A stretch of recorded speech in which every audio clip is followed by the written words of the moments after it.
여러분 안녕하십니까? 수요일 아침 뉴스투데이 경남 시작합니다. 먼저 오늘의 주요 뉴스부터 보겠습니다. 삼천포 화력발전소 환경설비 공사 과정의 부실과 은폐 사실에 이어 이번엔 오염물질을 걸러내는 시설의 용접 문제도 불거졌습니다. 지대에서 학습지 교사가 아이에게 꿀밤을 때리는가 하면 플라스틱 자로 때렸다는 주장이 나왔습니다. 해당 교사는 회사 측의 훈계 차원이라고 해명했습니다. 김경수 도정의 핵심 과제 중 하나인 동남권 메가시티 구축을 위해 각종 동남권 협의체가 구성돼 있지만 성과는 지지부진합니다. 합천군 공무원 노조가 합천군 보건소장의 갑질 의혹을 제기한 이후 사실관계를 두고 양측의 공방이 이어지고 있는 가운데 당사자인 보건소 직원들이 어렵게 입을 열었습니다. 2,700억 원이 투입되는 국책사업인 삼천포 화력발전소 환경설비 공사 과정의 부실과 은폐 사실을 최근 보도해드렸는데요. 이번엔 오염물질을 걸러내는 시설에 용접 문제도 불거졌습니다. 더욱이 시공사는 전문 업종 등록도 하지 않은 업체 기계설비 하도급을 맡겼던 것으로 밝혀졌습니다. 이준석 기자가 취재했습니다. 건물의 주추톨과 같은 앵커볼트를 부실 시공하고 이를 숨기기 위해 눈 가린 공사를 했던 삼천포 화력발전소 환경설비 공사 현장. 이것을 은폐하기 위해서 토요일 날인가 일요일 날 야간 자행한 거 아닙니까? 부실 의혹은 용접에서도 불거졌습니다. 오염물질을 걸러내는 흡수탑의 일부 내부 바닥 용접에 규정된 제품을 사용하지 않은 것으로 알려졌습니다. 용접봉 몇 개 정도 사용했을까요? 1m짜리니까 한 30개 이상 했죠. 저도. 제 혼자만 그랬습니다. 다른 용사도 있겠죠. 이제. 부실 시공 의혹이 집중 제기된 곳은 기계설비 분야입니다. 시공사가 지난해 11월 정기 기계설비 하도급 계약을 한 업체의 홈페이지. 면허 보유 업종에 기계설비는 없습니다. 이 업체는 결국 또 다른 기계설비 업체를 끌어들여 하청의 재하청 구조가 만들어진 겁니다. 검증도 안 된 회사가 들어와서 일한다는 것이 그게 문제가 되는 거예요. 시공사는 발주처의 하도급 승인을 받아 불법은 아니라고 했지만 전문성이 없는 업체에 기계 설비를 맡긴 건 부적절했다고 인정합니다. 다른 같은 그렇게 안 합니다. 전문공사업체끼리 입찰을 시키고 전문공사업체끼리 하죠. 그리고 다른 현장들은 우리가 다 100% 그렇게 했습니다. 공사업체의 업종도 제대로 확인하지 않은 발전소 측은 지난 3월에야 기계설비 하도급 구조에 문제가 있다며 시정을 요구합니다. 이에 따라 시공사는 4월 말 기계설비 업체와 직접 계약을 맺지만 계약 이행 보증서 미제출 문제로 계약은 파기됐습니다. 혼란한 하도급 구조가 부실 시공의 불씨였다는 현장의 지적이 나오는 이유입니다. 삼천포 발전본부는 부실 시공 업체와 관련자에게 민형사상 책임을 묻고 잘못을 바로잡겠다고 거듭 밝혔지만 관리감독 책임론은 피하기 어려워 보입니다. MBC 뉴스 이준석입니다. 창녕의 아동학대 사건도 어제 보도해드렸죠. 9살 소녀는 발견 당시에 제대로 먹지도 못한 채 폭행을 당했고 피까지 흘리고 있었습니다. 저희가 더 취재를 해봤더니 이 소녀는 빈혈 증상까지 있어서 구조된 뒤에 수혈까지 받아야 했습니다. 더 놀라운 건 학대는 고사하고 이 소녀의 존재 자체를 이웃들은 전혀 몰랐습니다. 문철진 기자가 취재했습니다. 시민의 손에 이끌려 편의점으로 들어선 아이는 9살이라고는 보기 힘들 정도로 왜소합니다. 아이를 병원으로 옮겼던 아동보호기관 직원은 아이가 한동안 밥도 제대로 먹지 못한 것처럼 보였다고 전합니다. 무엇보다 빈혈 증세가 나타날 만큼 영양 상태가 나빠 병원에 입원하자마자 수혈까지 받았다고 밝혔습니다. 각질이라고 해야 될까요? 그러니까 깨끗하게 돌보아진 그런 아이는 아니라는 거. 그러니까 누구나 봐도 조금 학대가 있었구나라는 걸 느낄 수 있는 그런. 발견 당시 피해 아동의 몸 곳곳에선 아물어가는 상처들도 다수 발견돼 폭행이 상당 기간 계속됐던 것으로 보입니다. 경찰은 가해자인 계부가 일부 혐의를 부인하고 있다고 밝히면서 또 다른 가해자인 친모는 특수지병이 있어 조사를 못했다고 밝혔습니다. 경찰도 경찰이지만 이런 학대 상황에 대해 학교 측 역시 짐작조차 못했습니다. 코로나19로 학교에 가지 못한 데다 온라인 수업도 얼굴을 확인하지 않는 방식으로 이루어졌기 때문입니다. 담임 선생님께서 학습 분원일을 전달하러 가셨는데 학부모님께서 신생아가 있어 코로나19에 감염이 되는 것을 걱정하셔서 직접 대면은 하지 않으시고. 상황을 모르는 건 이웃들도 마찬가지입니다. 소녀의 가족은 올 1월에 이사를 왔는데 취재팀이 마을을 돌며 아무리 수소문을 해도 아동학대의 낌새는 물론 소녀를 길에서 만났었다는 이웃을 단 한 명도 만날 수 없었습니다. 아가 일을 안 다녔습니다. 안 나왔습니다. 나오면 우리가 알지. 길가에 있는. 한 번도 본 적이 없어요. 없습니다. 아동보호 전문기관의 보호 속에 병원에서 치료를 받고 있는 피해 소녀는 다행히 건강을 다소 회복하고 있는 것으로 전해졌습니다. MBC 뉴스 문철진입니다. 진해의 한 학습지 교사가 아이가 말을 잘 안 듣는다며 여러 차례 꿀밤을 때리고 플라스틱 자로 팔을 때렸다는 주장이 나왔습니다. 해당 학습지 교사는 회사 측에 훈계 차원이었다고 해명했습니다. 이재경 기자가 보도합니다. 초등학교 6학년 남자아이의 팔 곳곳이 멍들었습니다. 아이의 팔에 상처를 확인한 부모는 어떻게 된 일이냐고 물었고 학습지 교사 A씨로부터 맞아서 생긴 상처였다는 답을 들었습니다. 플라스틱 자로 때렸다는 건데 이해할 수 없다는 입장입니다.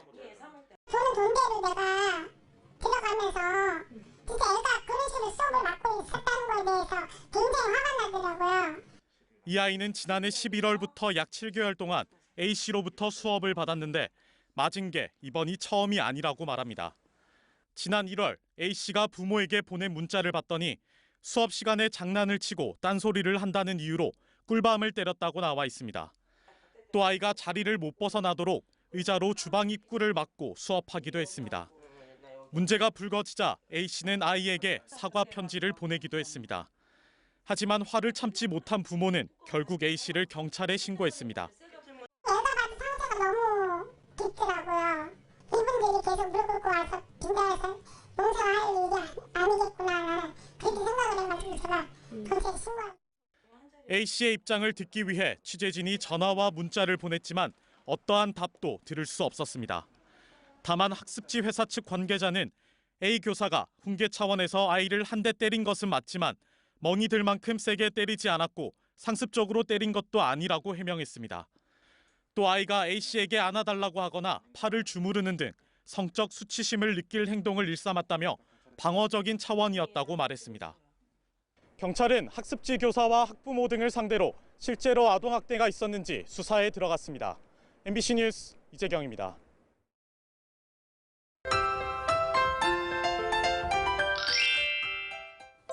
오늘까지 더위가 기승을 부리겠습니다.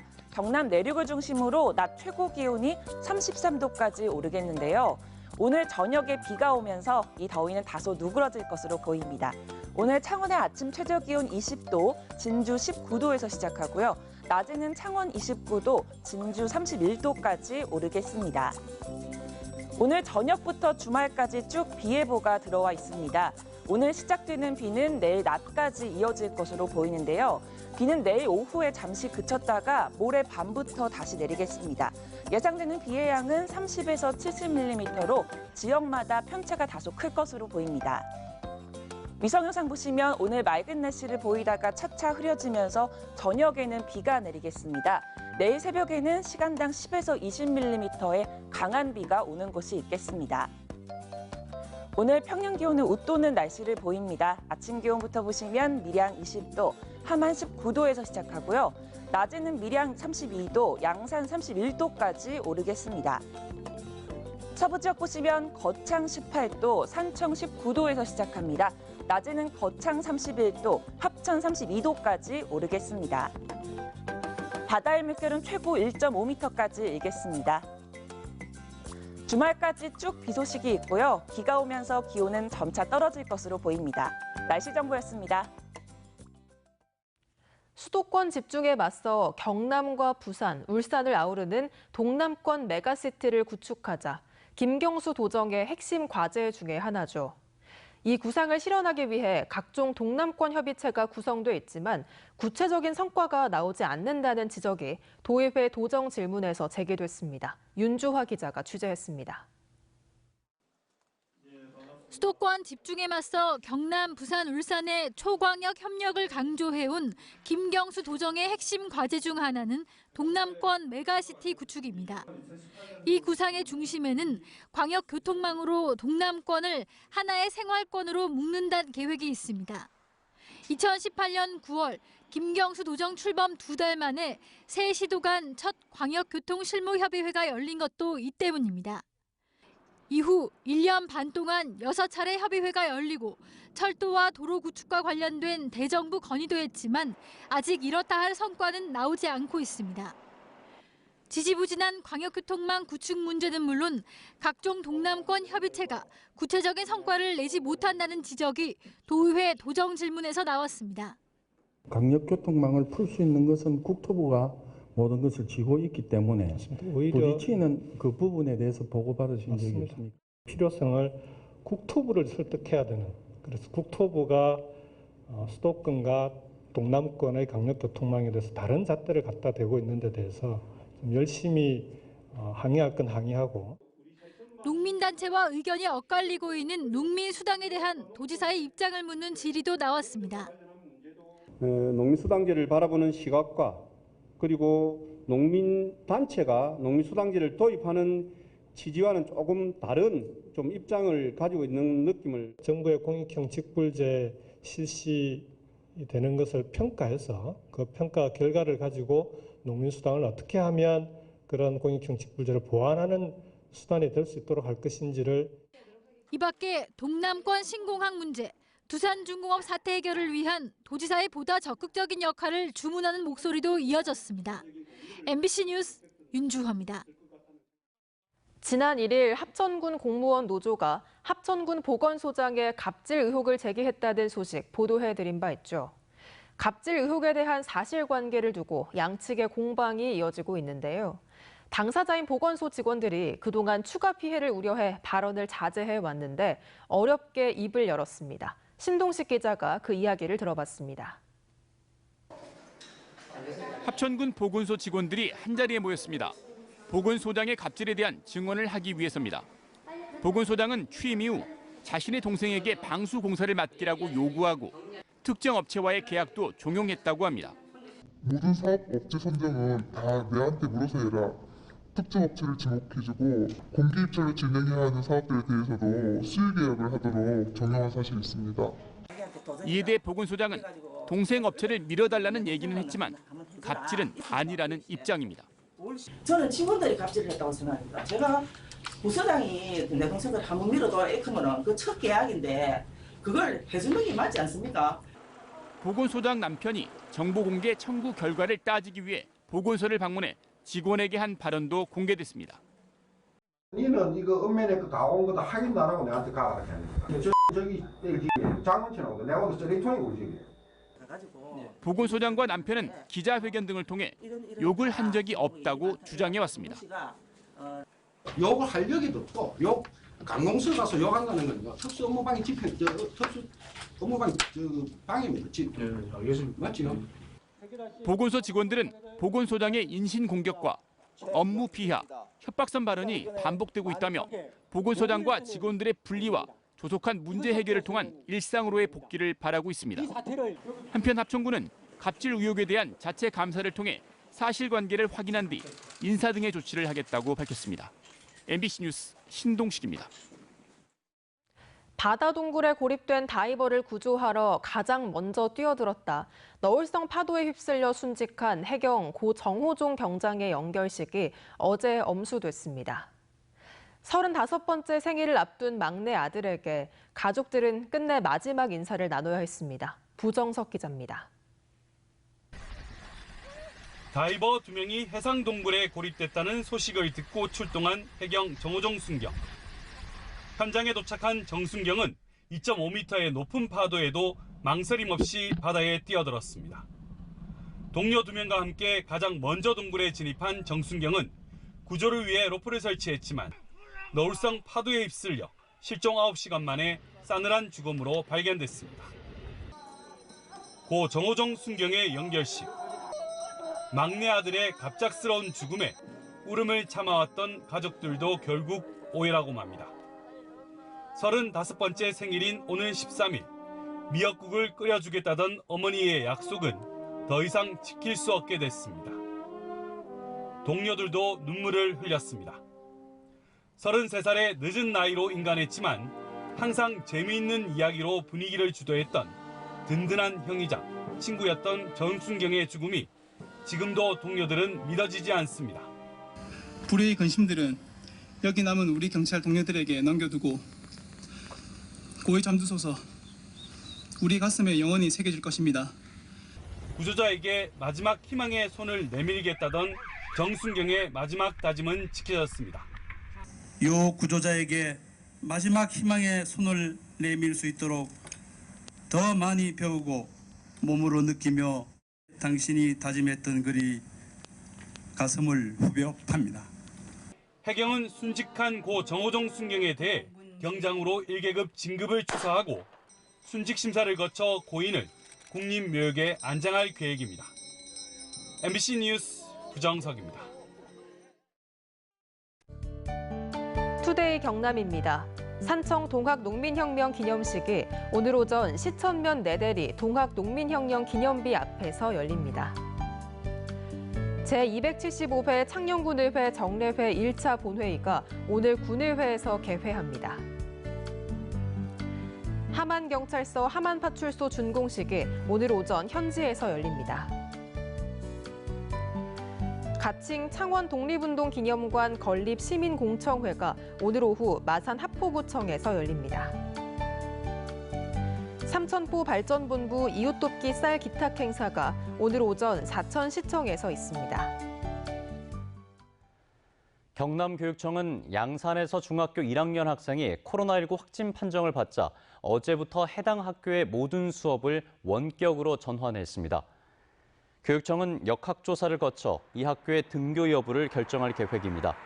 또 확진 환자의 친동생이 다니는 학교도 원격 수업으로 전환하고 등교 여부는 추후에 결정하겠다고 밝혔습니다. 서부 경남 공공의료 확충 공론화를 위한 도민 참여단이 선정됐습니다. 도민 참여단은 온 오프라인 모집을 통해 1,024명이 신청했고 연령비와 성비 등을 적용해 시군별 20명과 예비 인원 20명이 선정됐습니다. 오는 13일 경상남도 농업기술원에서 열리는 1차 토론회에는 5개 시군의 의료 현황과 공공의료 확충 주요 과제가 논의됩니다. 해양수산부가 최근 확정한 제3차 연안정비 기본계획에 남해군 지역 9개 사업이 반영돼 국비와 도비를 지원받습니다. 남해군은 오는 2029년까지 선구지구 이안제 설치를 비롯해 훼손된 연안을 정비하고 재해를 예방하는 9개 사업에 모두 575억 원을 투입한다고 밝혔습니다. 해외로 나간 우리나라 기업들이 국내로 복귀했을 때 정부가 별도의 보증제도를 시행하는 법안이 제출됐습니다. 미래통합당 강기훈 의원은 해외 진출 기업이 국내 복귀했을 때 국내 거래 활동 부족으로 신용도가 낮아 자금 조달에 차질을 빚는 경우가 많다며 해외 진출 기업의 국내 복귀 때 정부의 지원을 강화하는 관련 법률 개정안을 대표 발의했습니다. 역사문화공원 사업이 추진 중인 진주 가좌동 고분군에서 가야시대에 조성된 봉토분 6기가 확인됐습니다. 가좌동 고분군에서는 토기류와 철기류 등 모두 50여 점의 유물이 출토됐으며 특히 대가야 토기와 함께 백제계와 신라계의 토기도 함께 발굴돼 백제 신라와의 교류 사실을 규명하는 데 중요한 사료가 될 것으로 기대됩니다. 치료제가 없고 전염력이 강해서 과수의 에이즈로 불리는 과수 화상병이 확산되면서 위기 경보 단계가 주의에서 경계로 격상됐습니다. 경남 농업기술원은 경남은 아직까지 피해가 없지만 유입 차단을 위해 도내 과수농가 대상 오는 19일까지 정밀 예찰을 실시하는 한편 피해 지역 방문 금지와 검증된 묘목 구입 등을 농가에 당부했습니다.